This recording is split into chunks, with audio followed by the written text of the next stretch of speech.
¿Qué tal? Muy buenas tardes, bienvenidas, bienvenidos a esta segunda sesión de las jornadas atinentes a los temas de interés respecto de las secretarías instructoras de los tribunales laborales federales. A nombre de la Asociación Mexicana de Juzgadoras AC, AMJAC, les damos nuevamente esta bienvenida, les agradecemos su presencia y como lo podrán apreciar en esta ocasión ya iniciamos muy puntuales. Nos interesa mucho la puntualidad para también agradecer su disposición. Como les decía, el día de ayer tuvimos algunas cuestiones imprevistas, pero ya estamos nuevamente con ustedes. Y precisamente en esta segunda sesión vamos a abarcar otro tema muy importante que está relacionado con el programa. Para empezar, bueno, igual le agradecería si pudiera también acomodar sus micrófonos, de quitarles el silencio, poner en silencio, quitarles el sonido para que no vayamos a interrumpir a nuestra ponente del día de hoy. Bien, ya les había comentado, su servidora soy Gabriela Garza, soy vocal de la asociación y en esta ocasión quien nos va a acompañar para la ponencia relativa a las competencias y habilidades para la función jurisdiccional es la doctora Dulce Guadalupe Canto Quintal, quien de hecho funge como vicepresidenta de la Asociación Mexicana de Juzgadoras en el estado de Jalisco. Entonces, muchísimas gracias, doctora, jueza. También, si me permiten, para antes de cederle el uso del micrófono, voy a leerles una pequeña síntesis de su muy amplio currículum. La doctora Dulce Guadalupe Canto Quintal es licenciada en Derecho por la Universidad Autónoma de Yucatán. Cuenta con un diplomado en impuestos por el Instituto Tecnológico Autónomo de México, el ITAM, un diplomado en argumentación jurídica por la Escuela Federal de Formación Judicial. Es especialista en Derecho Fiscal por la Universidad Autónoma de Yucatán, así como especialista en justicia laboral y maestra en el sistema penal acusatorio, también por la misma escuela. También es maestra en Derecho por la Universidad Nacional Autónoma de México y doctora en Derecho Penal por el Centro de Estudios de Posgrado Campus Cancún. Dentro de su trayectoria profesional, se ha desempeñado en el Poder Judicial de la Federación como secretaria de tribunal, así como actuaria judicial y oficial administrativa, y en la Sala Regional del Caribe del Tribunal Federal de Justicia Fiscal y Administrativa, ahora Tribunal Federal de Justicia Administrativa como secretaria de Acuerdos y actuaria. Como actividades docentes, ha impartido ha impartido materias del curso básico de formación y preparación de secretarios del Poder Judicial de la Federación dentro del ciclo 2018. En específico, la asignatura taller para la elaboración de una sentencia de amparo directo en primera y segunda instancias. En el ciclo escolar 2015 con la asignatura Derechos Humanos y también ha sido tutora en la especialidad de justicia laboral en las generaciones cuarta, quinta y sexta, de la que se imparte también por la Escuela Federal de Formación Judicial. En su actividad actual es fungir como jueza de distrito adscrita al Séptimo Tribunal Laboral Federal de Asuntos Individuales en el estado de Jalisco, con sede en Zapopan, cargo al que accedió mediante el tercer concurso de oposición abierto para la designación de juezas y jueces de distrito en materia de trabajo. Entonces tenemos el día de hoy una ponente de lujo. Muchísimas gracias, jueza Dulce, por acompañarnos en esta segunda sesión. Entonces te dejo a tu grupo. Gracias. No, gracias a ti, Gaby, gracias por la consideración, gracias por la oportunidad de convivir un poquito y apoyar para la formación y el estudio, más que nada, de todos los que están aspirando al cargo, ¿no? Mientras mejor capacitados estén, mientras mejor estudios tengan, van a tener un excelente desempeño en el examen y eso nos va a ayudar a nosotros como jueces a poder tener personal altamente capacitado para implementar esta reforma. Entonces es muy importante que la asociación dé esta oportunidad a todos. No les podemos garantizar que pasen el examen, pero sí les podemos dar la oportunidad de presentar un excelente examen y que haya pues unas calificaciones muy buenas para que ustedes puedan crecer profesionalmente y sobre todo pues hagan parte en este momento histórico en donde nosotros estamos creando un nuevo sistema, una nueva forma de ver las cosas, una forma de impartir justicia en un derecho social como es el laboral, ¿no? Muchas gracias, Gaby, por esta oportunidad. Gracias por la pregunta. Si quieres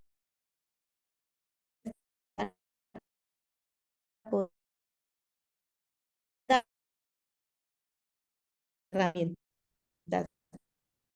este curso, creo que no que las formas adecuadas de llevar el temario. El temario que pues la verdad esta vez ya lo vi y como que no les quisieron ayudar mucho porque no les pusieron la bibliografía, bueno, les pusieron la bibliografía, pero no les pusieron las hojas donde pueden encontrarlas y pues esa es nuestra tarea, ¿no? Apoyarlos lo más que se pueda. Gracias, David. Al contrario, Guillermo, muchas gracias. Guillermo, si me podrías apoyar, por favor, con la presentación. Bueno, vamos a hablar de las competencias y habilidades para la función jurisdiccional.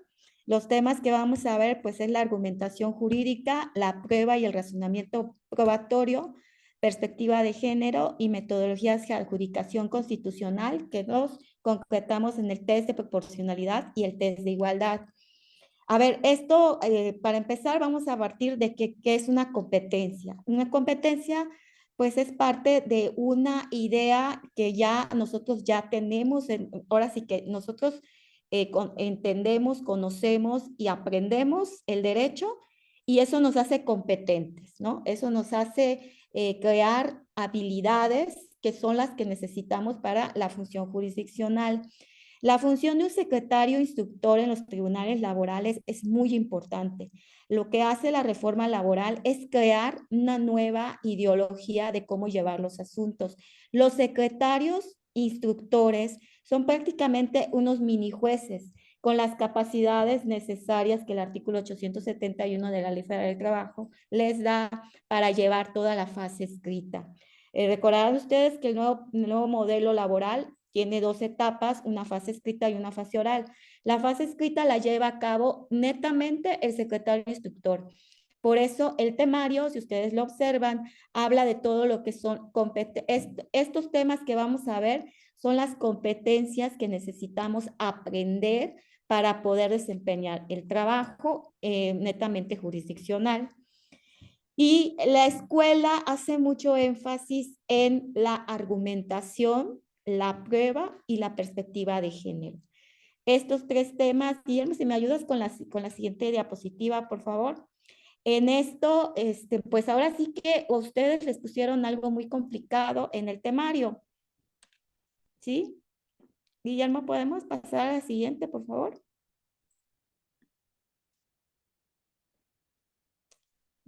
Bueno, pues paso a la siguiente. ¿Qué es la argumentación jurídica? ¿Qué es argumentar? Este es lo primero que tenemos nosotros que aprender para poder ser competentes para el puesto. Argumentar es más que dar razones. En el caso de la argumentación jurídica, tenemos que dar razones de derecho. Estas razones de derecho constituyen la motivación de nuestras determinaciones. ¿Por qué? Porque un secretario instructor, además de admitir, prevenir, dictar resoluciones en materia de medidas cautelares, resolver, determinar u ordenar emplazamientos, tiene que justificar ante el juez la decisión que van a tomarse o se va a tomar para efectos de resolver el asunto. Y para argumentar, simplemente no crean que es un tema muy sencillo, ¿no? Nosotros creemos que por dar y por hablar ya estamos argumentando. Pero en materia jurídica, la argumentación va más allá de de citar una norma jurídica e interpretarlo. Y eso es lo que el temario, lo primero que les marca es, Guillermo, si me ayudas con la siguiente lámina, por favor.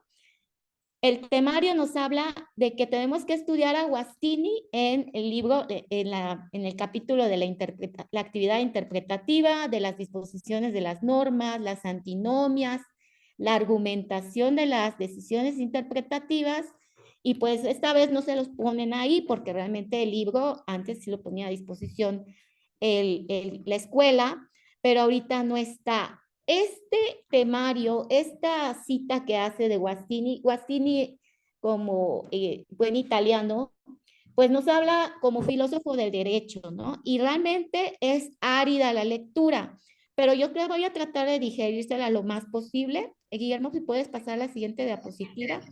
El que no tenga esta lectura, al final se las puedo mandar para que la puedan tener los que no la hayan encontrado. Pero, ¿qué es lo que debo estudiar? Para estudiar lo que marca el temario, tenemos que entender que la argumentación es la justificación de la decisión que se toma desde un acuerdo en donde prevenimos hasta una sentencia. En este temario, lo que hace Guastini es explicarnos que las decisiones que se toman por el órgano jurisdiccional o por la autoridad tienen que partir de una interpretación que decide. Por eso es una interpretación decisoria. Yo les voy a pasar, ya vi el chat, y yo al término de la presentación le voy a dejar la presentación a Memo para que él se encargue de dárselas, no sé por qué vía, a lo mejor por correo creo que es más sencillo, y yo también ya tengo las hojitas estas de lo que es la argumentación de Guastini conforme lo marca el temario. ¿Qué es lo que dice Guastini? Que la interpretación decisoria tiene dos vertientes. Lo que doctrinalmente se interpreta de la norma, lo que dicen los autores, lo que hablan los académicos, lo que habla prácticamente la docencia, lo que el maestro te enseña en la escuela de derecho, y también hay una interpretación judicial, que es lo que como secretarios nos toca hacer, y como jueces pues nos toca decir, ¿no? Vamos a pasar a la siguiente lámina, por favor, para que veamos por qué tenemos primero que interpretar y qué es esta interpretación. Cuando empiecen a leerlo, traten ustedes de hacer una lectura, de tomarse el tiempo de esta lectura para poder entender lo que el autor quiso decir, porque es una lectura filosófica, y como lectura filosófica de filosofía del derecho, si ustedes la leen rápido, no van a entender rápidamente los conceptos. Por eso yo aquí traté de digerirlos de la forma más sencilla posible para que ustedes se encarguen de no memorizar, sino entender qué es lo que Guastini nos quiere decir con esta justificación de la decisión. Guillermo, ¿me apoyas con la siguiente diapositiva, por favor? Ya la jueza Gaby dice que nos lo van a mandar por correo. Yo quise ilustrárselos de la siguiente forma. ¿Qué podemos ver en esta imagen? ¿Sí? A ver, no sé si te pueda alguien abrir un micrófono. Guillermo, si les puedes permitir a alguien abrir un micrófono y que me digan qué ven en esta imagen. O alguien por ahí que me pueda contestar por el chat. Varias personas, son imágenes que obviamente son de aparentemente dos personas de la tercera edad, pero que dentro de su misma cara están dibujadas otras personas, y al fondo esta otra persona me parece como en un arco de una casa. Y en los Sí, ojos tiene otra carita. otra carita, pero pueden ver ustedes aquí la carita de las personas ancianas. Hay dos, acá hay una persona que está tocando una guitarra. Aquí tenemos de este lado a alguien que está cargando algo como arriba. Es como un recipiente, algo así, ¿no? Y acá, como bien dicen, aquí hay como una figura de alguien atrás, ¿no? Pues hagan de cuenta que esta imagen es una norma jurídica, ¿sí? Una norma jurídica puede tener muchas interpretaciones. Una norma jurídica pertenece a un cuerpo normativo y como tal, cada intérprete que somos nosotros, vamos a darle una vertiente diferente. Y eso es lo que la lectura empieza a relatarnos. Les vuelvo a repetir. Sí, hay dos hombres tocando la guitarra, hay más que un rebozo. Entonces, nuestra mente al leer, al ver imágenes, acuérdense que podemos ser muy visuales algunos, otros somos más auditivos, otros podemos ver, leer, entender, tenemos, son no es La a eso se conexión es, refiere, o más bien Mario busca. perdón, la conexión como que se Sí. interrumpe y no sé, se corta Me voy a el- acercar a mi modem porque parece que soy yo. muchas gracias. Sí veo que me está pareciendo que tengo una conexión inestable. Voy a acercarme lo más que pueda a mi móvil. Bueno, creo que ya ahorita ya se ve mejor. Ya no me aparece de que estoy incorrectamente inestable. Muchas gracias. Bueno, esto es lo que el autor comienza a decirnos, ¿no? Que interpretar, pues puede ser y puede darse de muchas maneras. ¿Qué les van a preguntar en el examen de la interpretación? Memo, por favor, apóyame con la siguiente diapositiva, ¿sí? Primero empieza a hablar de que podemos atender a una interpretación literal en la norma. Esto es lo que aprendimos en la escuela, de que la interpretación es lo que dice el enunciado normativo. Y acá les pongo un ejemplo muy sencillo. Una interpretación literal de lo que es el salario, pues sería lo que define el artículo 84 de la Ley Federal del Trabajo. Salario es la remuneración y ahí leemos y le damos significado literal a cada palabra que está en la norma jurídica. El autor habla de muchas cosas, pero la interpretación literal es exactamente lo que la norma dice, lo que está establecido y nada más se atiende, aunque van a leer ahí que les da una imagen muy larga de lo que sería la interpretación literal, pues literalmente la interpretación literal es atender al significado propio de cada una de las palabras. Voy a pasar a la siguiente diapositiva. Luego el autor habla de los argumentos a contrario y nos empieza a explicar que estos argumentos a contrarios interpretan la norma en lo que no está en la norma y la limitan, ¿sí? Rechazan que una norma pueda aplicarse más allá de lo que la norma dice. No es prácticamente es rechazo a lo contrario sensu. Si la regla dice algo y el legislador no lo puso, entonces yo nada más atiendo a lo que está en la norma. Y eso es lo que la interpretación del argumento a contrario nos señala. Van ustedes a leer que les da una forma de interpretación en donde nos empieza a explicar, bueno, si A es A en la ley, no tenemos que pensar que es B, ¿sí? Pero lean con detenimiento esa lectura. Yo les insisto, yo nada más les estoy tratando de sintetizar los conceptos que están ahí para efectos de que ustedes entiendan cómo van a darle un contenido a la lectura, que es una lectura, les insisto, filosófica. Traten ustedes de cuando la vayan leyendo, de tomar los puntos esenciales. En el examen o en las preguntas, no les va a venir prácticamente que la escuela no les pregunta que es algunas veces sí, que es un argumento a contrario o no extensivo, sino que trata de darles una norma para interpretar y ustedes utilizarán el medio o la forma de interpretación más ajustada al argumento que pretenden establecer. Paso a la siguiente, por favor, Guillermo. Luego nos habla que existe una interpretación que acude a la intención del legislador y ya Agostini empieza a establecer que las normas tienen una exposición de motivos porque se discuten previamente a su elaboración.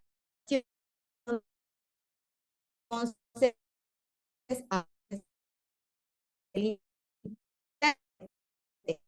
que somos nosotros, tiene que acudir por qué se dio esta norma y por esta razón por la que se da, entonces le doy contenido, ¿no?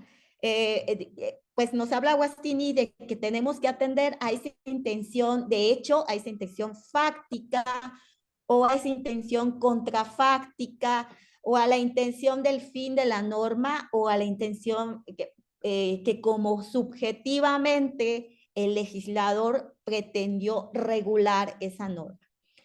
Vayan ustedes haciéndose como un mapa mental de los conceptos más importantes de este tema, porque les insisto, es una lectura filosófica y no les va a dar unos ejemplos en materia laboral, ni mucho menos en materia de derecho mexicano, porque es un autor italiano, ¿no? Y les va a dar ejemplos de de la Constitución italiana, básicamente.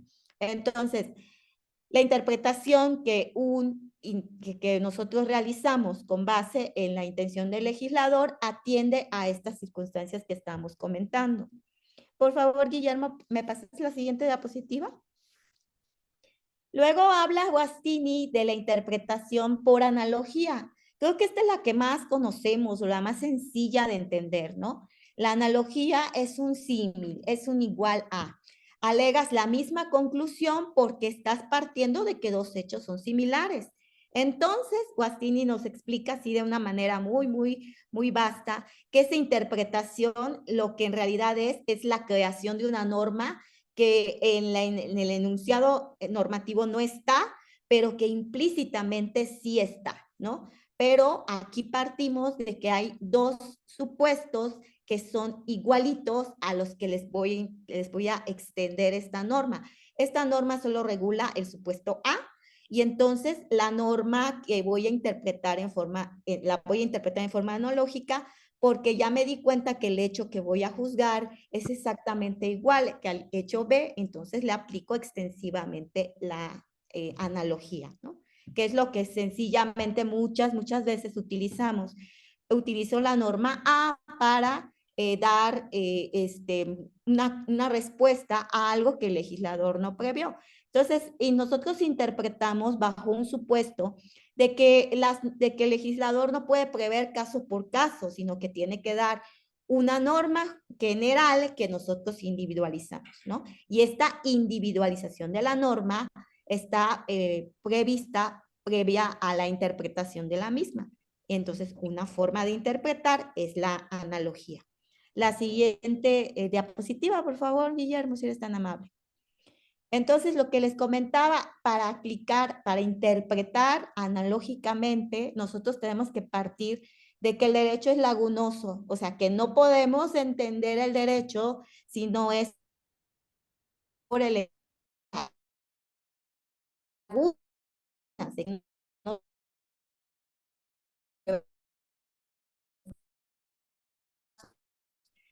Ese derecho a que haber sido regulado, pero tengo uno muy similar, parecido, y entonces mi interpretación es la formulación o la creación de una nueva norma que está implícita en el contenido de la norma de carácter general que estableció el legislador, y eso es lo que es la interpretación por analogía. Por favor, Guillermo, te pediría que pasemos a la siguiente, por favor. Bueno, luego viene el argumento a fortiori, ¿no? Que es una interpretación en donde también se construye una norma implícita. Pero acá lo que el autor nos explica es que si bien se parece a la analogía, aquí la distinción especial es que el argumento a fortiori parte de que necesariamente no es un hecho igual, sino que es un hecho que se tiene que regular y así debe ser de esa forma, ¿no? También partimos de que el derecho tiene lagunas, es lagunoso. Entonces, lo que no está regulado merece con una razón superior, que sería nuestro F2, y así lo pone él, que hay una formulación de la norma implícita y conlleva esa consecuencia.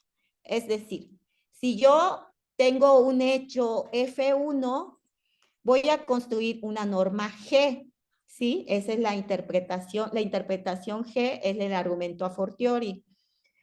Pero para llegar a dar este brinco de interpretación, tengo que partir que tengo un hecho F2, o sea, algo que necesariamente va a ser regulado con la misma norma que voy a aplicar al primer hecho.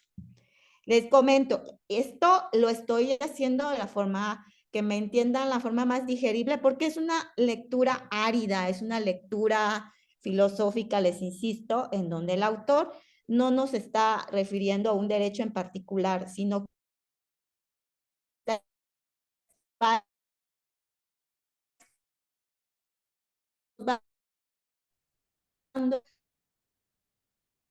y de Se está perdiendo la señal. cómo es que te interpretan. Vamos a la siguiente, por favor. señal.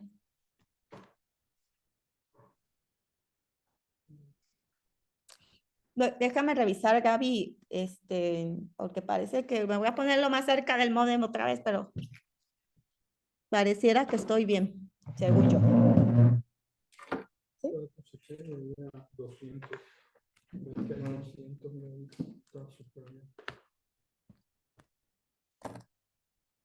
Sí, ¿ya me escuchan bien, Gaby? Sí, muchas gracias, Dulce, muy amable. Sí, ya que estamos aquí, el modem está jalando, literalmente. ¿Me apoyas, Guillermo, con la siguiente, por favor? Ay, ahí se me fue, pero es si F, pero si F es, pero no F2, entonces ¿qué? Si F, entonces ¿qué? O si F2, entonces no F2. Así lo van a ver en la lectura. Eso es lo que les acabo de explicar.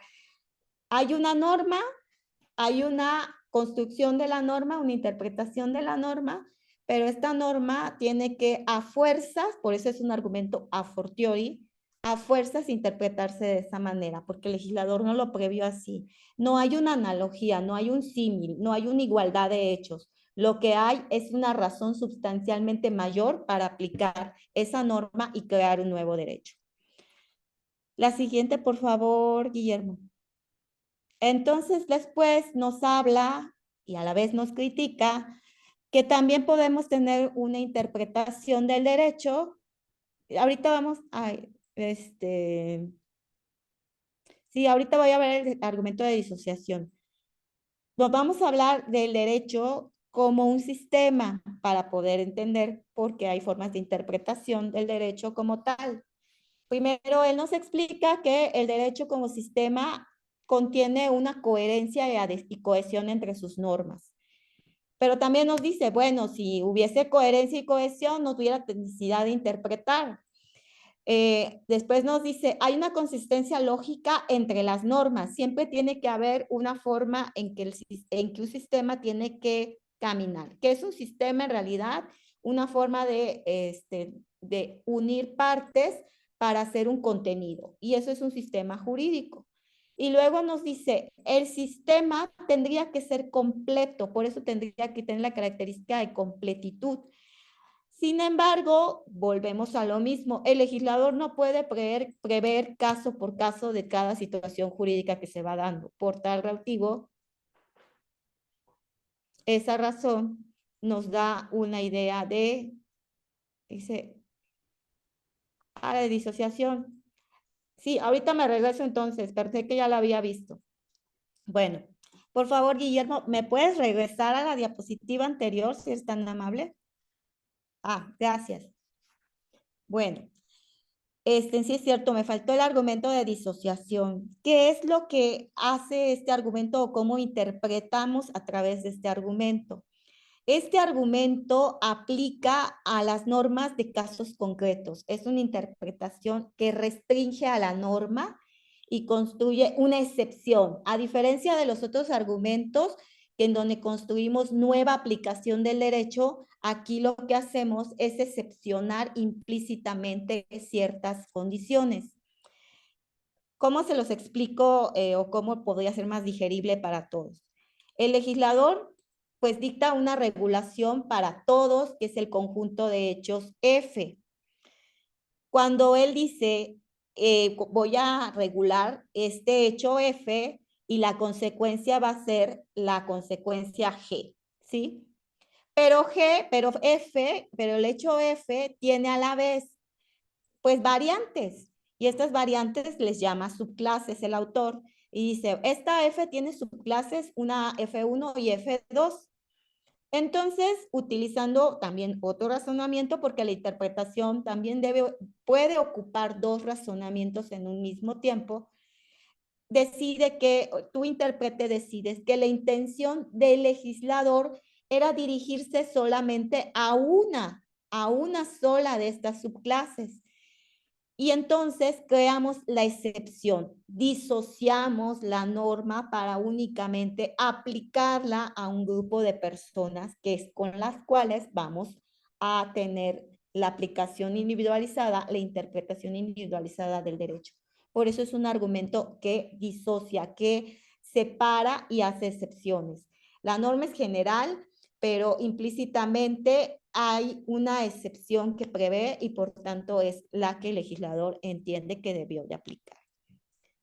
La siguiente diapositiva, Memo, por favor.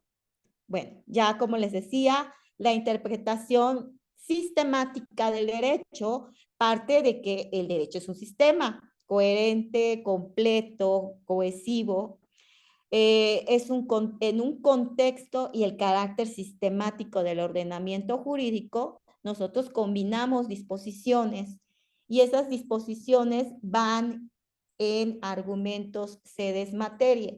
¿Cuáles son los argumentos sede materia? Cuando nos dirigimos a buscar la interpretación en el capítulo respectivo en donde el legislador previó ese tipo de normas, ¿no? Las normas están en capítulos. Ustedes váyanse a cualquier ordenamiento jurídico y todos los ordenamientos como sistema que son, parten de una generalidad o principios, tienen una parte sustantiva, tienen una parte adjetiva, dependiendo del tipo de ley o de código que tengamos en las manos, y vamos a aplicar el argumento sedes materia, porque si yo estoy leyendo una disposición jurídica que habla de la capacidad o de la forma de legitimación, pues me voy a ir a esa parte de la norma o del conjunto de normas y aplico un argumento sedes materia.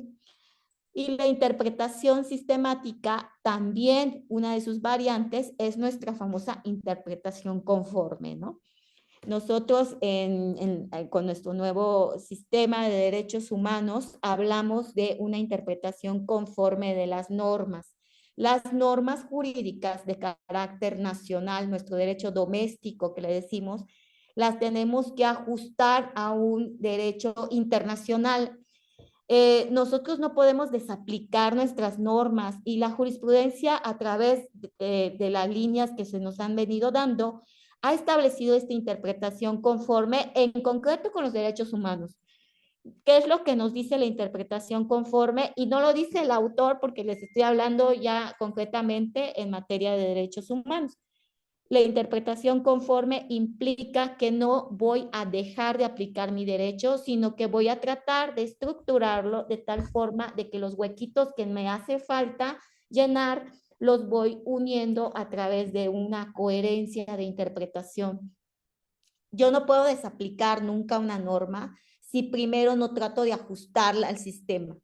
Las normas están creadas con la idea de poder ser cohesivas, de poder irse uniendo y no para ser desaplicadas, porque si no, imagínense, sería una barbarie jurídica porque no tendríamos un Estado de Derecho. Lo que busca la interpretación conforme es ajustar reglas conforme, valga la redundancia, de manera que todas conlleven a los principios, ¿no? En lo que yo les comentaba siempre a todos, bueno, precisamente en la clase de la mañana yo les comentaba a los muchachos de la especialidad, una norma siempre trae un principio y ese principio es lo que debe prevalecer sobre el texto de la norma. Para interpretar la norma, yo tengo que irme al principio que protege y ese principio tiene que ser cohesivo con otros principios.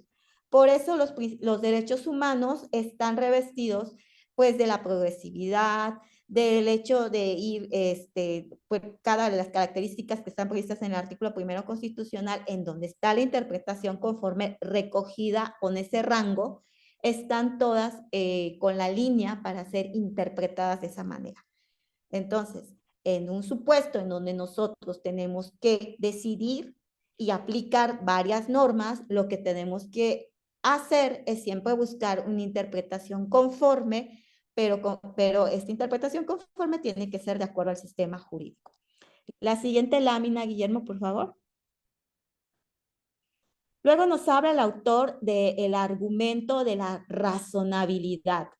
Este argumento de la razonabilidad, el autor nos empieza a hablar de muchas cosas, pero finalmente termina diciéndonos, el argumento de razonabilidad es crear una norma, interpretar la norma de manera que no puedo interpretarla de otra forma porque sería absurdo, ¿sí? Entonces, es como lo que alguna vez otros autores llaman argumento de reducción a lo absurdo.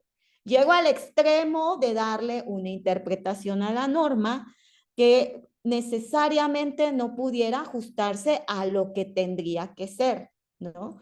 Esos argumentos que se llaman de razonabilidad por Guastini son aquellas interpretaciones en donde yo leo la norma y trato de buscar una respuesta o una interpretación de la misma que genere la convicción de que lo que estoy diciendo es lo correcto, porque considerar lo contrario, y es ahí donde tenemos la idea, ¿no? Considerar lo contrario sería algo fuera de lo legal, algo fuera de lo normal, algo fuera de lo común, algo fuera de la razón. Por eso es un argumento de razonabilidad.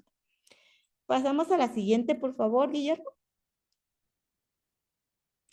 Bueno, y ya es hasta ese extremo, pues ya les platico de lo que dice la lectura, que les comento, ustedes tienen que echarse un clavado muy, muy profundo, así que usar sus técnicas de estudio más, las que tengan ustedes ahí reservadas para cosas complicadas, tómense el tiempo para leer y entender lo que Guastini nos quiere decir en esa lectura. Y les voy a tratar de explicar por qué la escuela judicial nos pide entender a Guastini y estudiar estos argumentos y estudiar este razonamiento y esta forma de interpretación que es la argumentación y la interpretación, ¿no? Primero interpretamos y luego argumentamos. Y en materia laboral todavía tenemos una complicación más porque la interpretación tiene que ser a través de argumentos escritos y también argumentos orales, ¿no?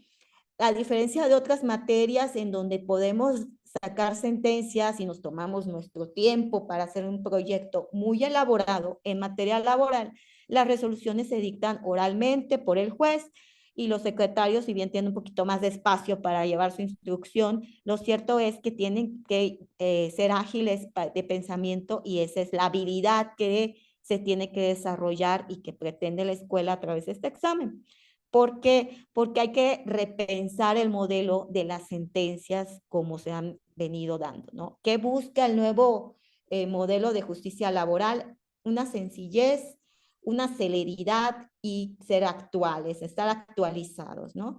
El artículo 685 que regula los principios que rigen la materia laboral, pues habla de que hay que dejar atrás los formalismos, hay que darle celeridad, hay que actuar de forma inmediata, hay que estar ahí como jueces, estar en la inmediación, o qué es eso precisamente, estar frente a la persona que viene a ti para que le resuelvas un problema, ¿no?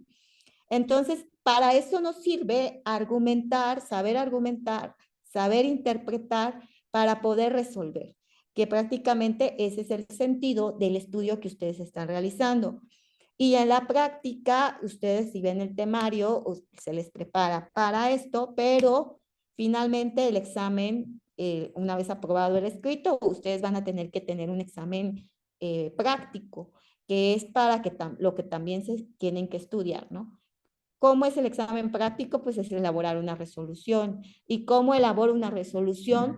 Pues aplicando la competencia y habilidad que ya desarrollé con el estudio. Entonces, regreso a la lámina. Le pido por favor a Guillermo, ¿me pasa la siguiente, por favor?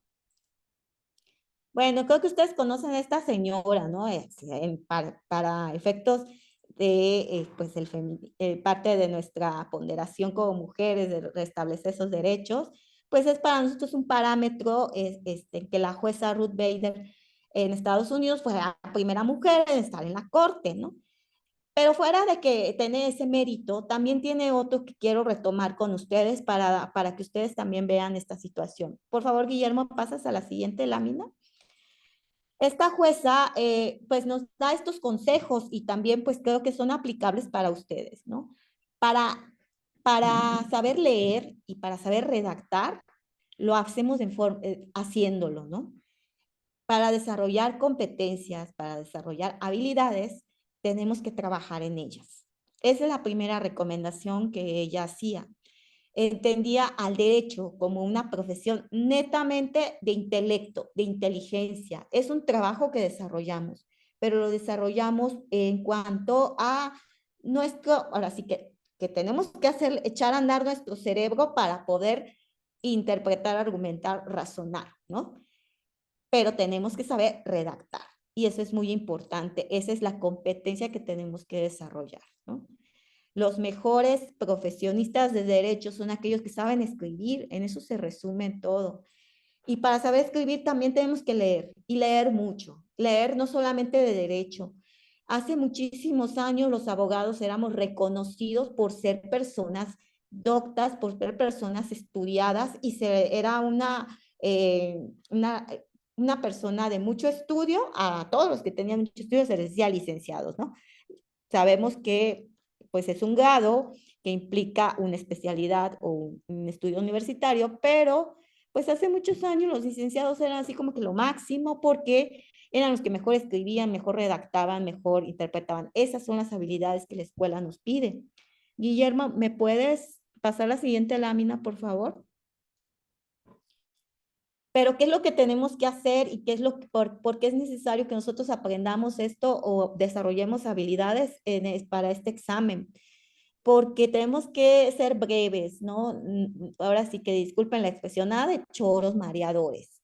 Hay que aprender a ser breves, concisos, precisos y claros. De hecho, en los alegatos, al momento de en unas audiencias, lo que se les pide a los abogados es eso: sean breves, sean concisos, sean claros. ¿Qué quieren? ¿Qué vienen a pedir? Ya estamos al final del juicio.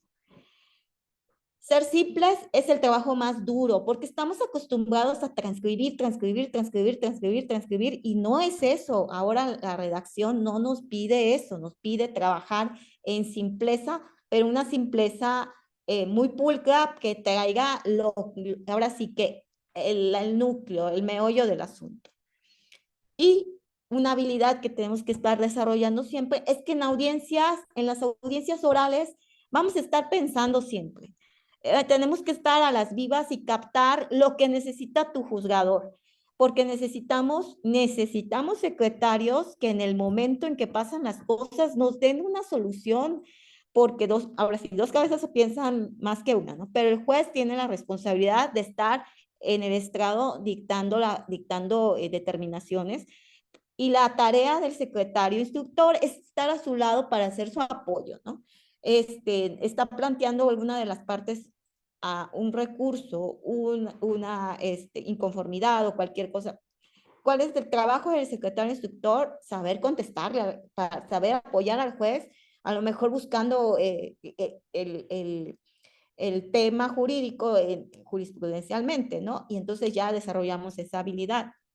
Así que, pues lo que decía Ruth Bader es: mi ojo está puesto en quien me va a leer, que son otros jueces o tribunales, que son los que nos van a revisar, ¿no? Tratándose de nosotros. Los abogados, pues, dan cuenta en sus escritos. Así que yo como autoridad tengo que ser muy clara y concisa, ¿no? Guillermo, ¿me apoyas con la siguiente, por favor? Bueno, también tenemos que pugnar por desarrollar la habilidad de ser muy claros y educados, ¿no? En todo, la forma en que le va a llegar el mensaje, sea escrito, sea oral, tiene que ser con respeto hacia el que está a tu lado, hacia quienes te estás dirigiendo. Aun cuando, pues en el derecho escrito, pues creo que todos hemos visto escritos o hemos incurrido a veces en el error de escribir de una manera, pues muy, pues maleducada, ¿no? Hasta faltando el respeto. Yo les puedo decir que hemos visto escritos en donde los abogados se dirigen al tribunal, casi nos están regañando porque no les gusta lo que les decimos. Pero no podemos contestar de la misma forma, ¿no? La habilidad que yo tengo que desarrollar en esta situación es: yo tengo yo tengo la obligación de dictar la resolución como instructor, y me tengo que referir a ti, que eres el que acude como justiciable, de una manera muy clara y educada. No tienes razón por esto. Primero va la razón sustancial, y esa razón sustancial, que es el argumento clave de tu determinación, tiene que estar con base en una interpretación correcta de la norma, ¿sí? Y pues de aquí el buen Aristóteles nos decía, un buen estilo tiene que ser claro, ¿sí? Nada de estarle diciendo diciendo las cosas, tratando de ser muy rimbombante. Pasamos a la siguiente diapositiva, por favor, ¿no? ¿Por qué? ¿Por qué lo tenemos que hacer así? Y esto es parte de lo que tenemos que aprender, porque el derecho de acceso a la justicia, que está previsto en el 17, implica que los ciudadanos entiendan lo que les queremos decir. Creo que todos sabemos el problema que ahorita, conflicto que se ha creado por este tema de que pues se ha hablado de que el Poder Judicial tiene atraso, no dicta resoluciones, no es justo que el tema de ahorita, pues el que está ahorita y todos ustedes, no voy a ahondar en él para no caer en salirme del tema. Pero lo cierto es que se ha pugnado por acercar a la ciudadanía a las decisiones judiciales. Por eso el cambio de paradigma en las materias, ¿no? Por eso el derecho penal cambió a ser oral para acercarnos a esas personas procesadas que necesitaban tener luz de lo que se les estaba, de cómo se estaba aplicando el derecho. Por eso el derecho laboral ahora es netamente oral y las decisiones se toman por el juez en las audiencias a través del principio de inmediación y debe estar presente siempre él. Por eso el acceso a la justicia, la democratización del derecho a la justicia, implica que las personas conozcan y sepan por qué se toman las decisiones que se toman.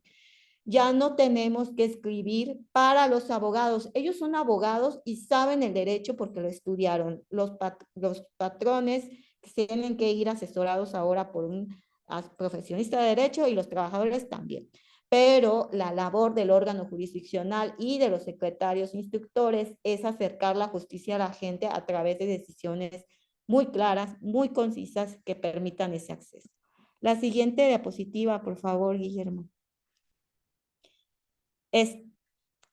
Pues aquí unas palabras del magistrado del circuito Carlos Ronzón. Dice, más allá de eso, más allá de todo lo que es una sentencia, que es una decisión que afecta patrimonio, afecta personas, afecta situaciones jurídicas.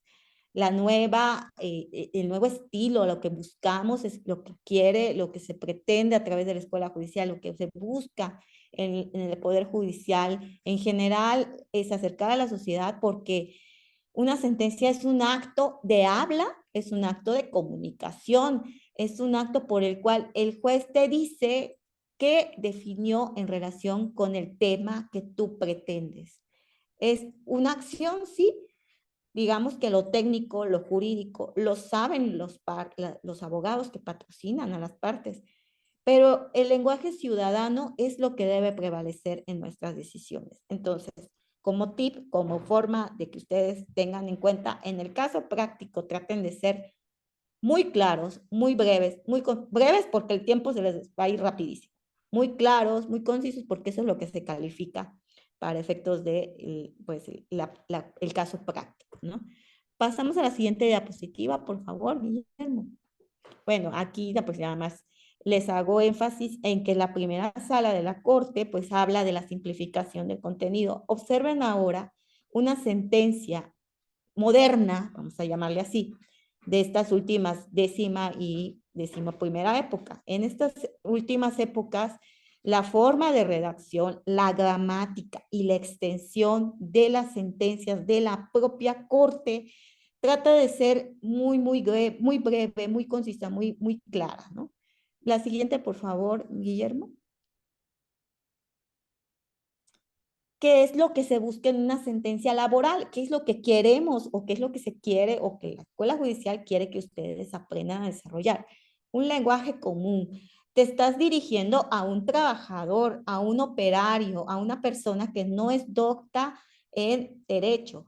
Quien es el que sabe el derecho y decide el derecho es el juez, pero esa decisión debe de darse a conocer a través de un lenguaje común, breve y completo, que todo lo que se le diga lo entienda de una forma muy sencilla, que para que pueda acercar y entender lo que se decidió, ¿no? Eso es lo que ahora sustancialmente se pretende en los artículos 840, 841, 842, que sean las sentencias de carácter laboral. La siguiente diapositiva, por favor, Guillermo. qué habilidades tenemos que desarrollar, tenemos que tener un orden en la escritura y aquí creo que vamos a regresarnos a la primaria todos y vamos a ser muy sencillos. La mejor forma de escribir es sujeto, verbo, predicado. Si seguimos esta regla en nuestras determinaciones, vamos a tener una resolución muy, muy clara. ¿Quién es el sujeto? ¿Qué es el verbo y qué es el predicado? Y contundentemente vamos a dar una respuesta a lo que nos piden. Hemos cometido el error a través de los años de utilizar palabras rimbombantes para tratar de explicar las cosas, ¿no? Para que se vea muy, muy lucida la sentencia. Y eso está mal porque el derecho laboral es un derecho que se rige por el principio de sencillez. Yo tengo que ser muy sencillo para que el operario me entienda. También tenemos que tener capacidad de síntesis, abstraer la idea, pensamiento crítico. Tenemos que cultivar en nosotros lo que les decía en la lectura. La lectura de Guattini no se las van a preguntar en forma literal. Se las van a preguntar a través de enunciados, ejemplos prácticos que la escuela ya implementa en sus exámenes. Entonces, ¿qué es lo que ha pasado? Y eso nos pasa no solo en la laboral, en cualquier materia. Los abogados no tienen capacidad de síntesis y nos copian, pegan, copian, pegan, copian, pegan, jurisprudencias, y copian, pegan, y copian, pegan, y copian, pegan, y nos hacen una impresionantes demandas de hojas y hojas, hojas, hojas, cuando lo pudieran decir en breves términos, ¿no? Pero eso es lo que te pretende desarrollar como habilidad. Por favor, Guillermo, ¿me ayudas con la siguiente? Entonces, ¿qué les propongo? Que tengan un esquema de dejar muy en claro que sus sentencias o sus resoluciones tienen que ser razonablemente, en una extensión muy razonable, en un lenguaje claro, que estén debidamente estructurados, que sus argumentos sean sólidos porque ya están debidamente interpretadas las normas, que tengan una buena redacción, que se entienda muy bien lo que se quiere decir y que tengamos una armonía entre lo breve y lo exhaustivo, ¿sí? Siempre hay que contestarles todo, todo, todo, todo lo que te vengan a pedir, tienes que tener una respuesta. La siguiente, por favor, Guillermo. Pues aquí les traigo un ejemplo de lo que no hay que poner, ¿no? Poner palabras muy así como accionar, como acervo, acicate, adolecer, aducir, aludir, andamiaje. Son palabras que los anglicismos, por ejemplo, pues que pues no se van a entender. Hay que ser muy claros. La siguiente, por favor, Guillermo. Hay que utilizar lo que se llama el lenguaje ciudadano. Y esta propuesta, y le damos el crédito a la magistrada del Tribunal Electoral del Poder Judicial de la Federación, en donde nos dice, el lenguaje ciudadano es como hablamos comúnmente, no con groserías, sino de forma normal, ¿no? Como personas, ¿no? Pues ya he visto en muchas resoluciones, hay órganos donde pues les encantan los latinismos, hablamos de, no pasa desapercibido que se estima que la intelección correcta de la norma, no, la interpretación de la norma es esto, es inconcuso. Nadie dice es inconcuso en su casa, ¿no? No llegamos y decimos, tengo hambre, luego es inconcuso que te voy a comer. No, hablamos y pues voy a comer porque tengo hambre, ¿no? Ese es el lenguaje común, lo tenemos que reducir así en la sentencia, ¿no? La siguiente, por favor, Guillermo. Ahora sí, los latinismos, evitar usarlos. Eso de, es presunción juris tantum. No, decirle al trabajador, oye, tienes una presunción que la ley dice, es esto, pero admite una prueba en contrario. No nos cuesta nada decir las cosas como son para que nos entienda. La litis de este asunto es esto, sí, la litis lo sabe el abogado, sabe qué es, y sabe el abogado patrono y lo sabe el abogado de la parte demandada, pero el trabajador no sabe qué es una litis. El trabajador tiene un problema y quiere que se lo resuelvas, ¿sí? Y así, pues acá el aquo, contrario sensu, evitar todo eso que viene del latín. Sí, nuestro derecho es derecho latino, viene de Roma, sí, pero no necesitamos eso más que para estudiarlo y entenderlo nosotros, pero digerirlo y darlo a conocer como un producto asequible propio de la ciudadanía. Por favor, Guillermo, la que sigue. Bueno, ya aquí lo que se les propone es que pues tengan esta idea, ¿no? ¿Cómo resumimos la resolución? El glosario, y no sé si ustedes han visto, hay sentencias que ahora traen hasta un glosario de términos. Algunos tribunales lo han implementado, otros no, pero los tribunales laborales han sido pioneros en este aspecto de explicar el glosario de términos. Por ley se entiende Ley Federal del Trabajo. Por tribunal se entiende el Séptimo Tribunal Laboral Federal de Asuntos Individuales. Y ya nos ahorramos muchas palabras para que nos entiendan, ¿no? Ya tienen un glosario de términos y ya nos entienden mejor. Antecedentes del caso, pues la competencia, porque es parte de la justificación de la actuación del juez, el estudio de fondo y pues lo que se resolvió, ¿no? Los puntos resolutivos. Creo que con esta estructura, para quienes puedan, para que ustedes tengan una idea de cómo hacer su caso práctico, esto les puede servir mucho para que ustedes puedan desarrollar con esta base, pues ya la estructura de una sentencia, ¿no? La siguiente diapositiva, por favor. Bueno, el que seamos breves no implica, se insiste en que no seamos exhaustivos, tenemos que ser muy precisos en resolver todo, que no se nos olvide nada, en ser pertinentes en cuanto a los argumentos, que es la pertinencia, la adecuación de lo que te están pidiendo con lo que estás resolviendo. Y también tenemos que identificar el problema a resolver y decírselo. Lo que te voy a resolver es un despido injustificado. Lo que te voy a resolver es una rescisión laboral. Lo que te voy a resolver es que te reconozca beneficiario. Eso es lo que tenemos que hacer.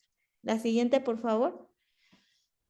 Bueno, aquí yo les traje para que les sirva pues conectores del discurso. Obviamente se les deja la información para que ustedes vayan viendo cómo pueden ustedes tener una redacción más pues clara, cómo ordenar, cómo dar temas, añadir ideas, aclarar, indicar oposiciones, dar ejemplos, ¿no? Por favor, Guillermo, la que sigue.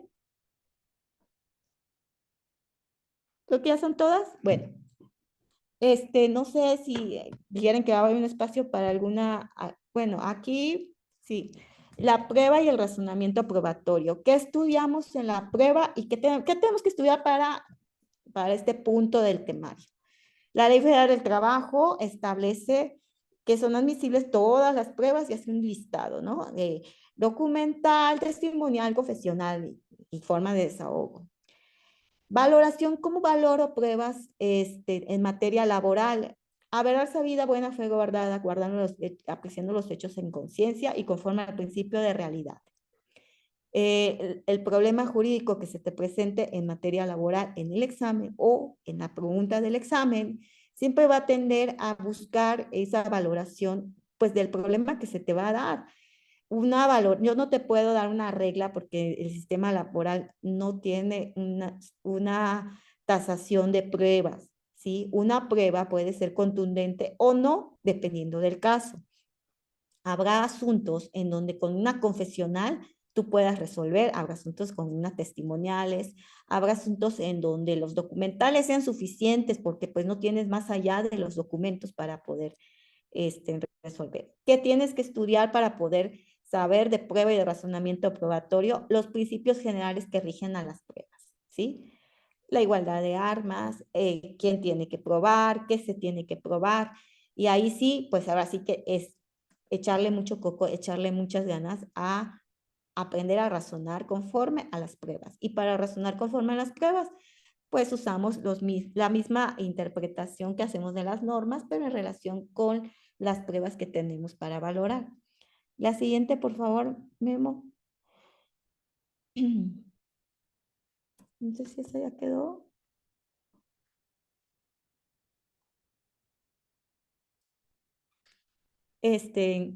No sé, Gaby, si tienen espacio de preguntas para pasarme al siguiente tema o me paso ya por el tiempo, no sé cómo lo estén manejando, porque ya son las 8 y no sé cuánto tiempo más tengo. Me falta todavía 2 temas más.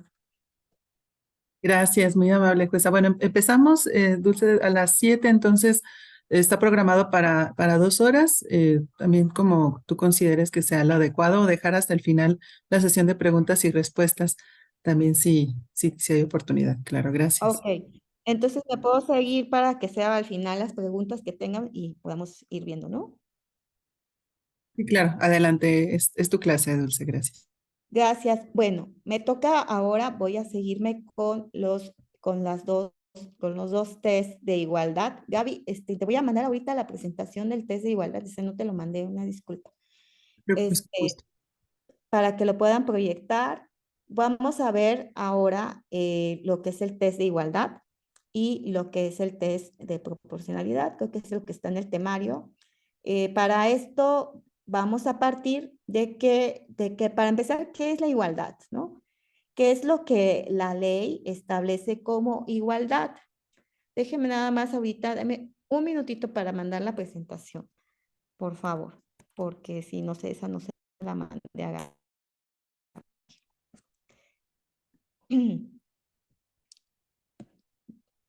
Aquí está.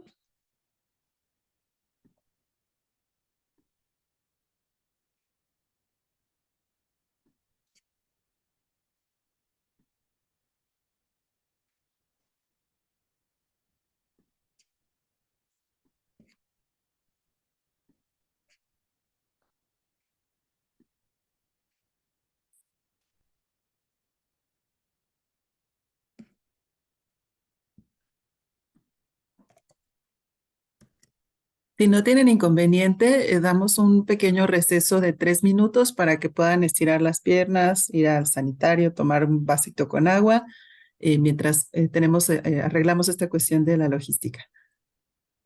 Ya te la mandé, Gaby. Sí, sí, sí te llegó. Gracias. Acaba de llegarme, sí, muchas gracias. Sí, Sí, gracias. perfecto, gracias.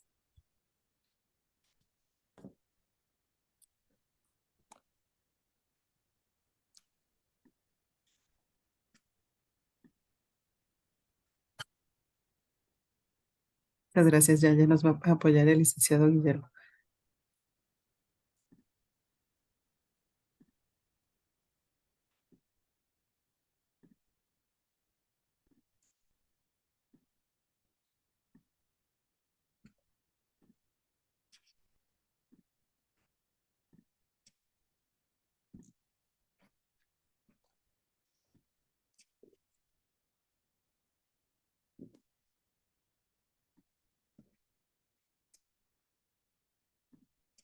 Híjole, voy a empezar, en lo que me pone la presentación.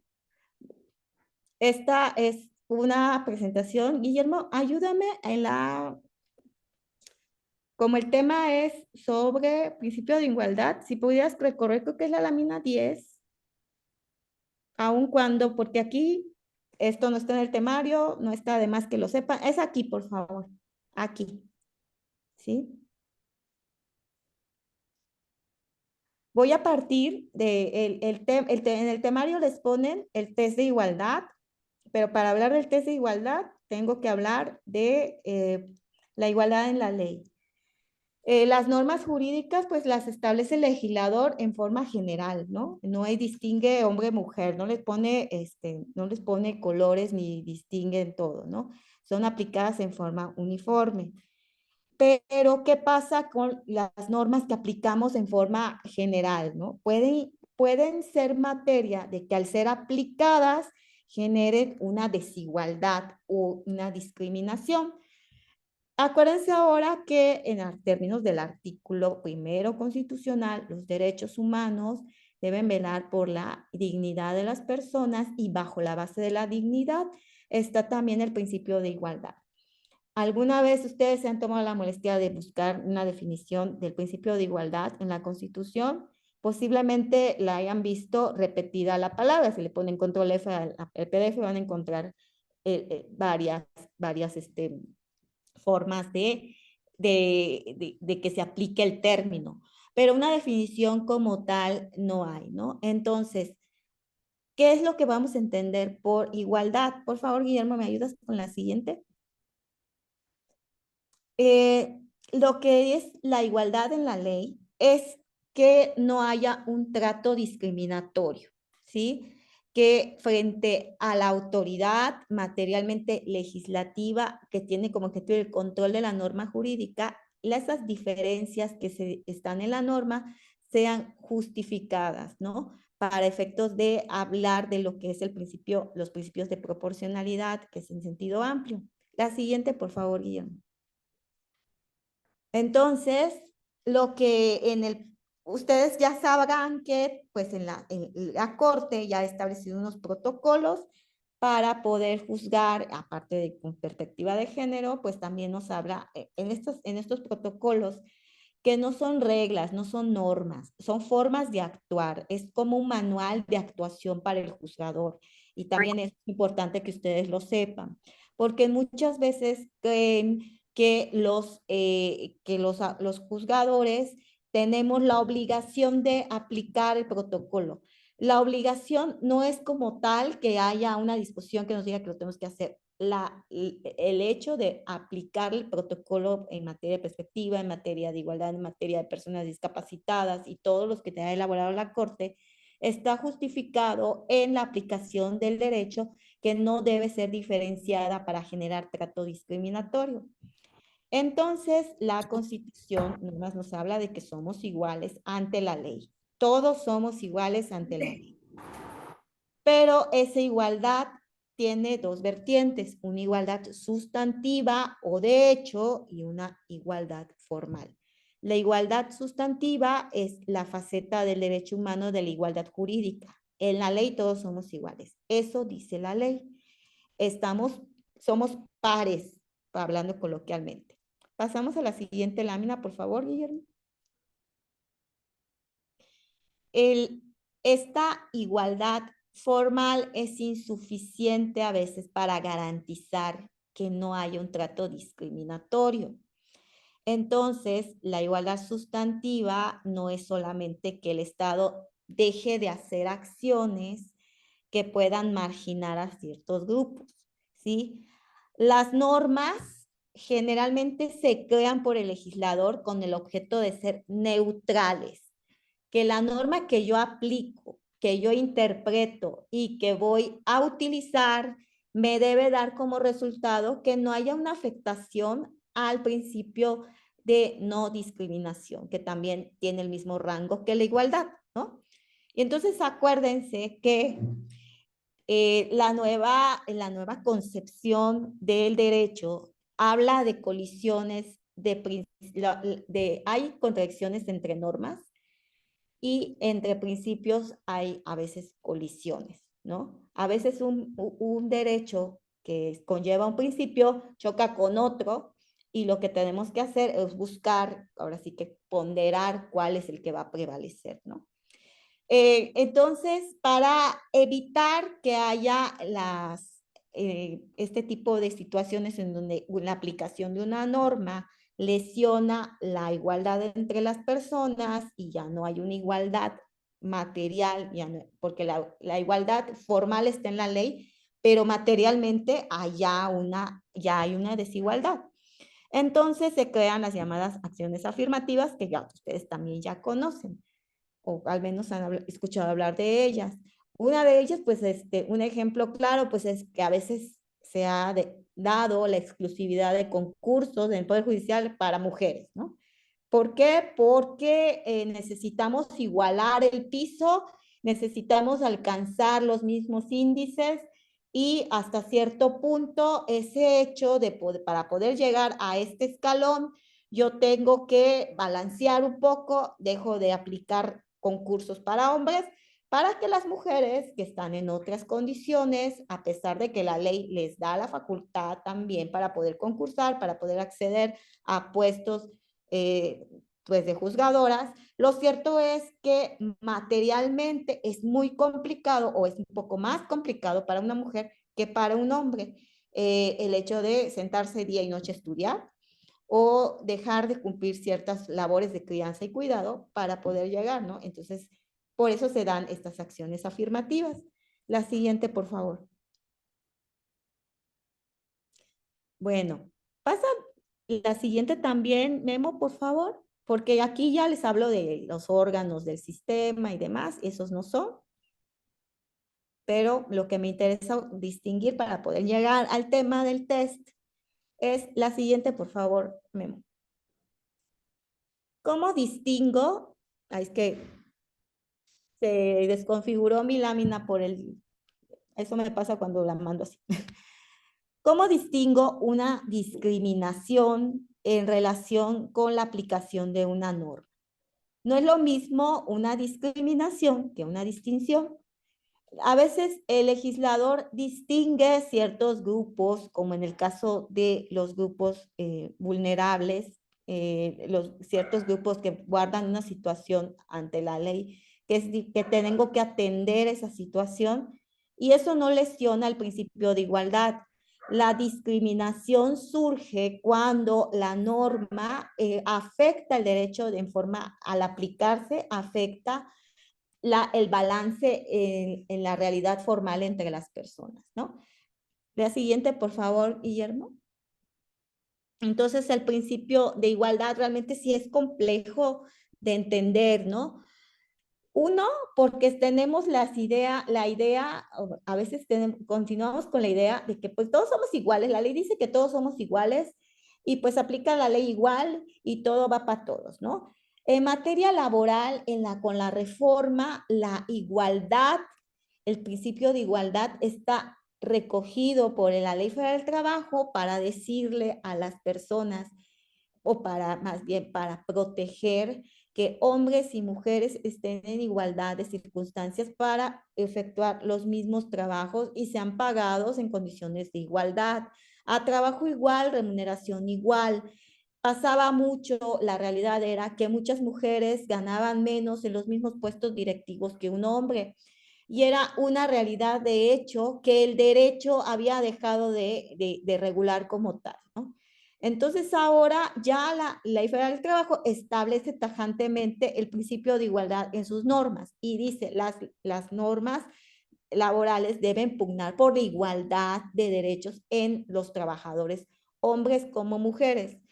Por eso el principio tiene un carácter muy complejo, no es una paridad, no es una regla que tengamos que aplicar en todos los casos y de forma directa, sino que implica ciertas aristas, ciertas diferencias que vamos a tener que observar en el caso concreto. Conforme se van dando las situaciones, vamos generando o vamos observando si esa norma es una norma que no es igual, no es igualitaria, no genera ese derecho a la igualdad, ¿no?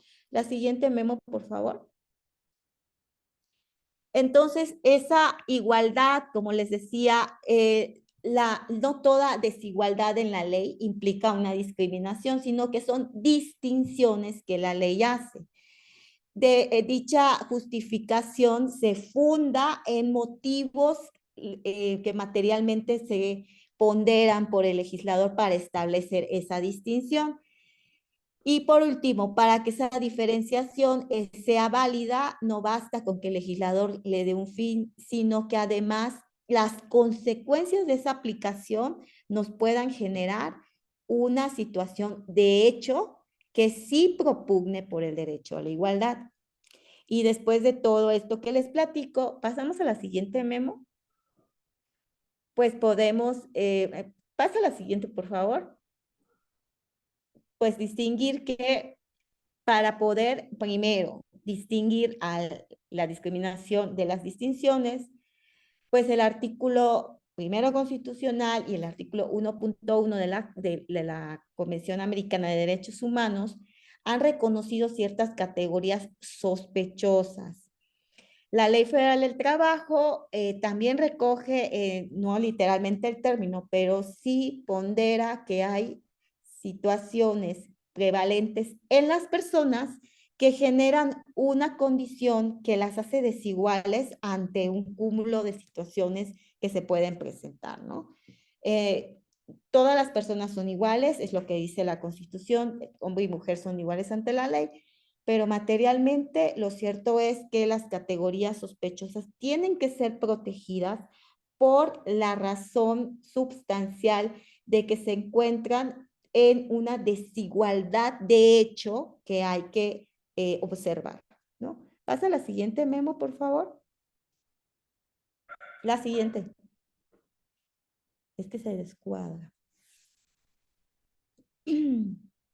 La siguiente, por favor, memo. Bueno, las discriminaciones, y ya después voy a pasar ya famoso test para que lo aprendamos a usar y ustedes lo van a poder entender mejor si leen los protocolos. Yo creo que el protocolo para juzgar con perspectiva de género, el protocolo para juzgar en materia laboral que también tenemos, que trae ya casos concretos, les va a servir mucho para que ustedes lean y entiendan muy bien de qué se trata todo esto, de cómo se aplica el test de igualdad. Les insisto, este capítulo del temario va más enfocado a crearnos competencias y habilidades, por eso se llama así, competencias y habilidades que nos permitan a nosotros resolver conforme a los nuevos parámetros de la regularidad constitucional, legal y sobre todo en materia de género, de perspectiva de género, y para poder saber cómo la Corte está resolviendo, ¿no? La discriminación en las normas puede darse de dos formas, de una forma directa o de una forma indirecta. Hay una discriminación directa cuando la regla en general ya por sí misma distingue, ¿no? Hay un trato desfavorable que es perjudicial para la persona. Y aquí, pues, por ejemplo, podríamos ver los casos en donde en las leyes de seguridad social, las personas que son concubinos, cuando eres hombre, tienes que demostrar dependencia económica de tu mujer para poder acceder a una pensión. Pero cuando eres mujer, no. Entonces la norma es claramente discriminatoria porque te revela que aplicado a hombre es una regla, aplicado a mujer es otra regla. Entonces es clara la discriminación en forma directa. A veces hay una discriminación indirecta. ¿Cuándo se da la discriminación indirecta en las reglas? Cuando hay una práctica, una medida o una norma aparentemente neutra. Aparentemente el legislador la hizo pareja, por decirle de algún modo. Pero al momento de aplicar esa norma, entonces se crea una diferencia en los grupos. Por eso las categorías sospechosas. Yo puedo exigir un requisito, por ejemplo, puedo exigir que todos los trabajadores tengan educación básica hasta preparatoria para acceder a un puesto. Es una norma neutra. Pero ¿qué pasa con un inmigrante que no puede acceder a la educación porque pues no tiene CURP como tal y entonces no tiene acceso a la educación? Yo aplicando esa regla ya no le podría dar trabajo a una persona que no cumple con este requisito. La norma no es mala. Las normas no podemos, y aquí otra vez nos vamos a la filosofía del derecho. Las normas en sí no se crean por el legislador para ser malas o buenas. Las normas son válidas o son inválidas. Esa es la diferencia. Las normas se crean para regular, proteger derechos o para establecer un orden. Y por tal motivo, ese orden va con razón a un fin. Muchas veces ese fin se allega o no se allega, pero finalmente lo que hace aquí a la norma discriminatoria en forma indirecta es la aplicación que se le da, ¿no? Entonces, pues prácticamente hay grupos vulnerables que tenemos que observar y por esa razón la Corte pues nos ha hablado de un test de igualdad. Por favor, Guillermo, la siguiente diapositiva. ¿En qué consiste el test de igualdad? Si un acto, cualquier acto, son como 3 pasitos que tenemos que identificar y que tenemos que ir viendo en las normas. Estos pasos están desarrollados en forma jurisprudencial. No hay un catálogo que nos diga que así tendría que hacer, pero si yo tengo un acto del Estado que está basado o está sustentado en una categoría sospechosa, el Estado adquiere una carga probatoria, ¿sí? ¿Cuál va a ser la carga probatoria? Que ese es el paso 2. ¿Cuál va a ser la carga probatoria que adquiere el Estado? El Estado debe probar que esa norma no es discriminatoria, ¿sí? Y 3, en caso de que esa norma no sea discriminatoria y lo único que haga es distinguir el Estado tiene que justificar que la razón de ser, el fin de esa norma es legítimo para poder estar establecido de esa manera. Eso es nuestro test de igualdad, ¿sí? ¿En qué se sustenta? En que haya el resultado de la aplicación del derecho nos dé una un adecuado trato que no diferencie en la misma situación a las personas. Por eso se le llama test de igualdad. El punto principal en estos casos es que siempre vamos a ver involucradas para aplicar el test de igualdad a personas que están consideradas dentro de categorías sospechosas. ¿Cuáles son esas categorías sospechosas?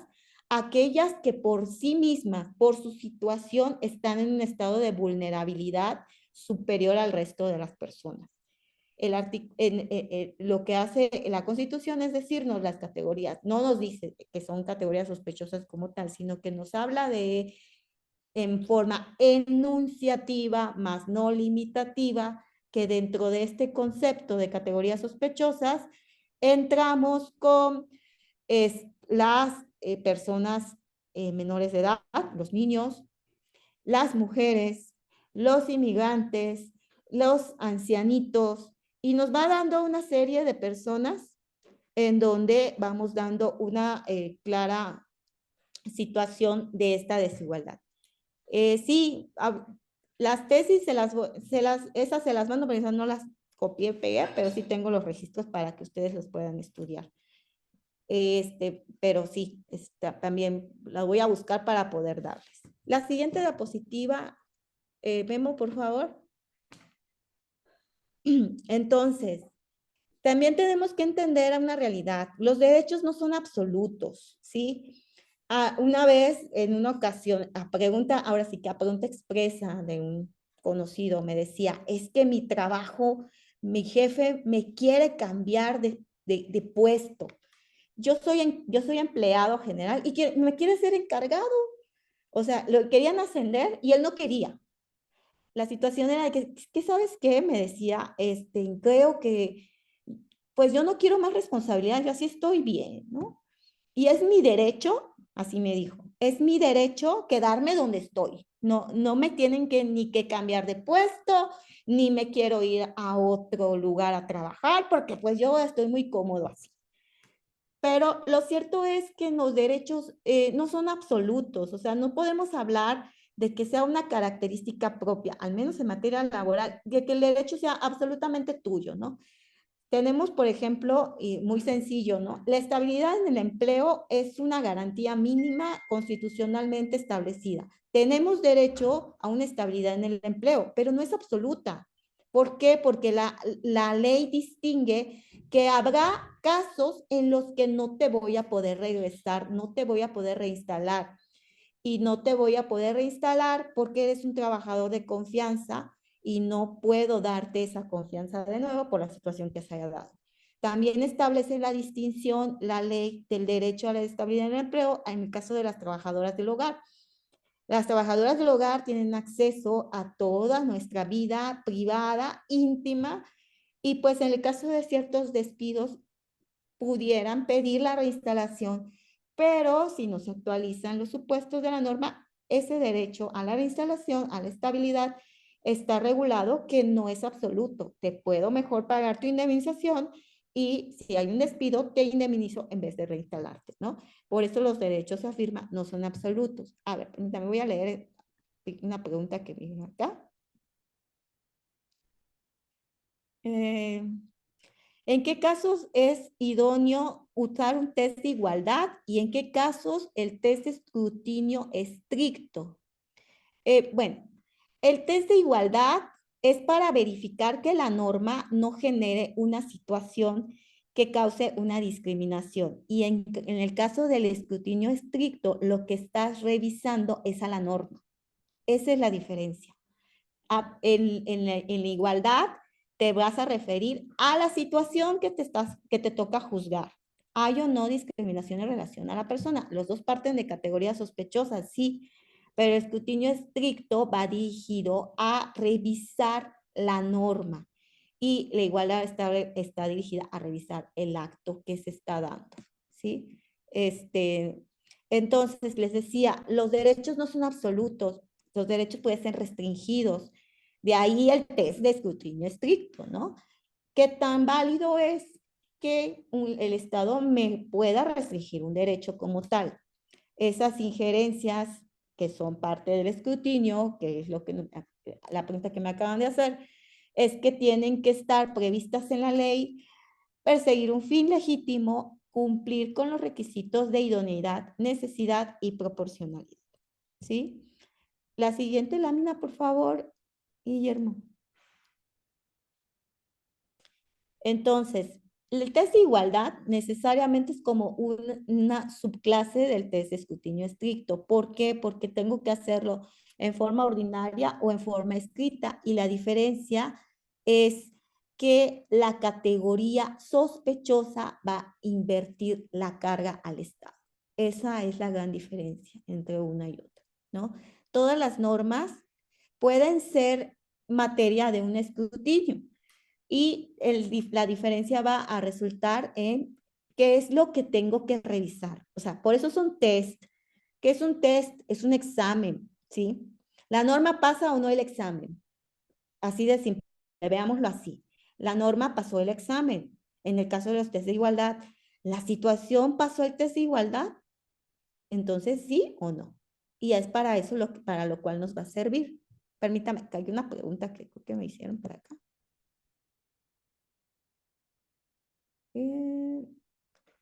Podríamos decir que el test de igualdad sirve más cuando son acciones afirmativas, y el escrutinio estricto nos ayudaría más. Así es, pues, de cierta manera es una concreción, ¿no? Lo que les decía. Las acciones afirmativas, pues en realidad siempre, yo recuerdo a un compañero cuando se dio el primer concurso de mujeres que me decía, pues me voy a autoidentificar como mujer y participo. A ver, que me hagan válida, que me hagan inválido mi proceso de inscripción porque yo quiero ser juez. Lo que no se ve en las acciones afirmativas, más allá de sujetarlas a este test de igualdad, lo que yo les decía es, las acciones afirmativas son medidas de carácter transitorio. No toda la vida va a haber concursos exclusivos. No toda la vida vamos a tener un 50-50 en cámaras. No toda la vida vamos a llegar. Va a tener que llegar un punto culmen en donde la acción afirmativa haya cumplido su labor y le vamos a decir adiós y ya no vamos a tener que utilizarla. Pero lo cierto es que muchas veces se desvirtúa el sentido de esas acciones afirmativas. Por tanto, los tests, vuelvo a repetir lo que los dije hace un momento, los tests se utilizan realmente para saber, o para más bien, para verificar el tipo de situación que quiero saber, o lo que quiero es como una medida que evalúa. Quiero saber si una situación es o no discriminatoria, uso un test de igualdad. Quiero saber si una norma es ajustada a derecho, pasa el escrutinio estricto, entonces aplico un test de escrutinio, ¿sí? No podemos generalizar ni sacar reglas de este tipo de test. ¿Por qué? Porque lo que se busca establecer es una forma de entender la regla o darle interpretación a lo que es la situación que se está decidiendo, ¿no? ¿Por qué surgieron estos test? ¿O por qué la Corte nos ha dicho cómo vamos a evaluar estas normas o estas acciones? Precisamente ante el cuestionamiento de que sean discriminatorias, ilegales, contrarias a derecho, contrarias a la Constitución, contrarias a la convencionalidad. Y por esa razón se van dando. Doctrinariamente, pues lo que se ha hecho es justificar que estamos siendo partícipes de una globalización de derechos, ¿no? Nosotros estamos cediendo parte de nuestra soberanía, entre comillas, a través de la adopción de normas de carácter internacional y de la jurisprudencia en materia de derechos humanos. Al aplicar normas que están fuera de nuestro sistema normativo, nosotros tenemos que ajustarlas también a estos principios que rigen a nuestro derecho. La siguiente, por favor. Bueno, pues aquí, pues ya saben ustedes, hablamos de estereotipos y todos estos tipos de medidas que pues son parte de las acciones afirmativas. Y pues, pues tengo ya las 8:30. Memo, ¿me puedes continuar con las láminas? Creo que ya acabé los puntos. Obviamente les repito, esto no es lo que va a salir en el examen. Esto es una guía para que ustedes se apoyen y para que tengan una idea más clara de qué es lo que tienen que estudiar y cómo lo tienen que estudiar. No tengo las preguntas del examen, no sé cuál va a ser el examen. Lo que sé es que pues lo que buscamos en la escuela judicial es propiamente la adquisición de estos conocimientos para que ustedes puedan desarrollar la función jurisdiccional de secretarios instructores. Entonces quiero dejar esta media hora para ya no aburrirles, para que me hagan las preguntas que pudieran a ustedes generarles alguna duda. Y pues si podemos contestarles, si no, pues les doy las directrices para buscar por ahí algún libro o algún apunte que pueda servirles más. ¿Sí? Sí. ¿Alguna pregunta, comentario, duda?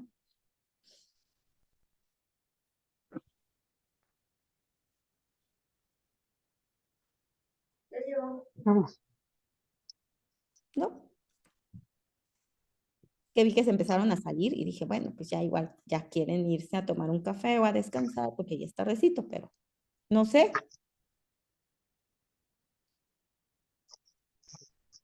Sí, sería todo. ¿Sí? Gaby, Memo, pues a Gaby, Memo, no sé. Voy a, ajá, sí. eh, eh, Vámonos. Muchas gracias, Dulce. Bueno, pues me parece que por estas preguntas que están realizando en el chat, son solamente una dirigida a la organización. Queremos que si exista la posibilidad de pasarles las grabaciones. Les comentamos que sí, con mucho gusto de las personas ponentes que nos estén facilitando sus presentaciones o material. Con todo gusto se los vamos a estar proporcionando a través del correo electrónico, del buzón que nos proporcionen en el momento de su inscripción. Si ustedes están teniendo, no han recibido algún mensaje de correo electrónico y ya se inscribieron a más tardar el día de hoy antes de iniciar esta sesión, se les va a estar proporcionando este material. Las personas que se sigan inscribiendo también en lo sucesivo, se les va a enviar el material conforme se vayan inscribiendo. Y pues bueno, estoy también aquí revisando en el chat. Me parece que ya no hay preguntas, hay solamente agradecimientos por parte de las personas participantes hacia la doctora Dulce Canto y pues muchísimas gracias, doctora. No sé si quieras comentar, agregar algo. Creo que esta ponencia fue muy ilustrativa, como lo mencionaste. Los temas son muy amplios, es necesario que las personas que estén interesadas en pasar por cualquier procedimiento de concurso, pues realicen un estudio ya más a fondo de los temas. Se reitera que de ninguna forma la Asociación Mexicana de Juzgadoras, ASEAMJAC, tiene conocimiento respecto de lo que se va a abarcar en estos procesos. Únicamente pues lo hacemos con base en nuestra experiencia y conocimientos que tenemos sobre estos temas y con toda la buena fe y el gusto de podérselos compartir. Entonces, muchísimas gracias nuevamente, pues a Dulce, por esta oportunidad de compartirnos estos conocimientos, de hacerlo de una manera tan estructurada y tan sencilla, pese a la complejidad de estos temas de los que nos apoyaste. Muchas gracias. Yo sí les quiero compartir que el libro está muy denso, o sea, sí se los digo, está denso, es cansado leerlo, sí ayuda mucho, pero creo que pues, literalmente no se los van a preguntar. Léanlo con calma, traten de advertir lo que tiene, concéntrense en Ley Federal del Trabajo, concéntrense en procedimiento, concéntrense en plazos, hagan una estructura de lo que viene en el proceso, en las dos fases del procedimiento. en plazos, términos. Yo recuerdo, tenía a un compañero que era buenísimo haciendo esquemas y hagan un esquemita ahí con plazos. ¿Cuánto tiempo tiene? Pues nuestro compañero Marco, ¿verdad, Gaby? Que le encanta preguntar a su gente, ¿cuánto tiempo tengo para contestar una demanda en un procedimiento ordinario, ¿no? Y casi, casi los califica con esas preguntas, ¿no? Y pues como conocimiento teórico, yo creo que eso sí les corresponde, memoricen lo que hay que memorizar y lo que no, compréndanlo, entiéndanlo y lean lo más que puedan, lean casos prácticos, lean jurisprudencia, lean mucho, mucho, mucho, y échenle muchas ganas, ojalá que a todos les vaya muy bien. Hace mucho, en el 2019, la AMJAC tuvo la iniciativa de hacer este tipo como apoyo a las personas que en ese entonces yo estaba como secretaria.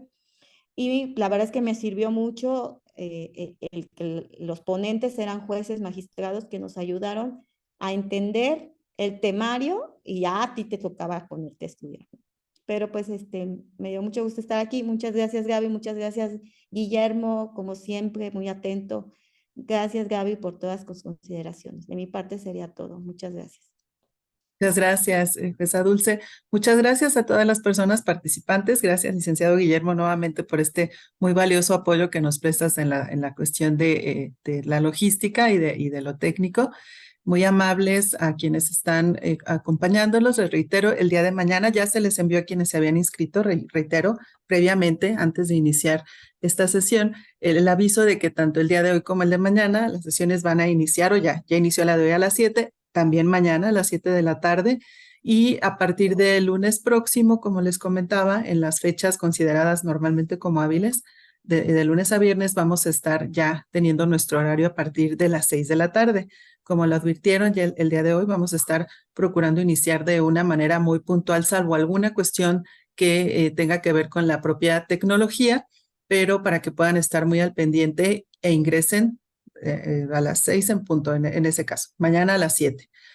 Aprovechen al máximo esta clase. Respecto de las grabaciones de las sesiones, estamos también verificando unas cuestiones de logística, pero por lo pronto de las presentaciones que vayamos teniendo, vamos a procurar enviárselas cada 2 o 3 días máximo a las direcciones de correo electrónico previamente proporcionadas. Esto es muy importante, ya les había pasado aquí en el chat el link para que se puedan, o la liga, para que se puedan inscribir quienes no lo hayan hecho, porque sabemos que es común que solamente les faciliten esta liga para ingresar a la sesión y que muy probablemente no les hayan proporcionado la liga que tiene que ver para poder realizar su inscripción y con la que les podemos también estar enviando material y también informándoles sobre algún pormenor que esté surgiendo que pueda ser de importancia o de interés para ustedes. Entonces voy a enviar nuevamente este mensajito para quienes lo perdieron o ya en este momento no lo ubican. Bien, acabamos de enviarlo, entonces esa es la liga para quienes no lo hayan hecho hasta este momento, se inscriban. Nuevamente, muchas gracias. A nombre de la Asociación Mexicana de Juzgadoras AC, AMJAC, les agradecemos su participación, les deseamos muy buena noche y nos vemos el día de mañana a las 7 de la tarde en la misma liga. Gracias, bonita noche. Gracias, hasta luego. Muchas gracias, juezas.